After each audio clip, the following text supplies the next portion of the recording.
તો જય માતાજી બધાને. આ સવારમાં હું ઉઠીને નીકળી ગયો ચા નાસ્તો કરવા માટે, અને અહીંયા ભાઈ ગુજરાતની ગાડીઓની લાઈન હે ખમમ, અને મારવાડીની હોટલે પૂગીને આપણે ખાઈ લીધા આલુ પરોઠાનો નાસ્તો કરી લીધો.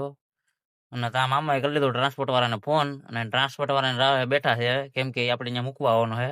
આપણે જોયું તો ના હોય કારખાનું.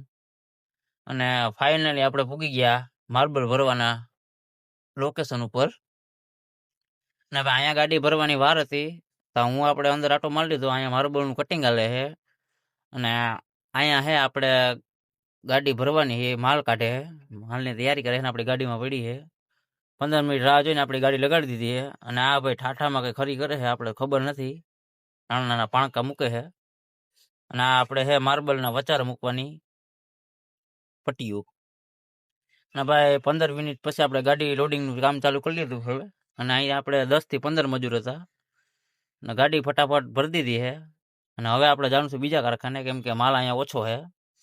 તો હવે આ પટ્ટીઓ નાખવાનું કામ થઈ જાય એટલે આપણે નીકળી જઈએ. અને ફાઇનલી ભાઈ જો આપણે નીકળી ગયા છે બીજા કારખાને જવા માટે. 1-2 ગલી મુક્ત જ આપણું કારખાનું છે, થોડું કામ હાલવું પડે, એમ તો આખું છે. અને ફાઇનલી ભાઈ પૂગી ગયા છે. અને અહીંયા શું પોઝિશન છે જોઈએ આપણે. તો ભાઈ અહીંયા ગાડી લગાડવાની છે, અને ગાડી લગાડવાની વાર હતી ત્યાં સુધીમાં મેં આપણે નાહી ધોઈને ટકાટક તૈયાર થઈ ગયા છે. અને હું જાઉં છું ભાઈને હણી કાઢવા કે ભાઈ કયા ગાડી ભરી દેવો. અને 20 મિનિટ પછી આપણી ગાડી લગાડી દીધી છે અંડરલોડિંગમાં. અહીંયા ભાઈ બકરા ચારવાળો મળી ગયો છે, ને એને એટલે ઘડીકમાં ગુજરાતીમાં બાકાજી બોલાવીને તો એ ઊભો થઈને ભાગી ગયો. બોલો.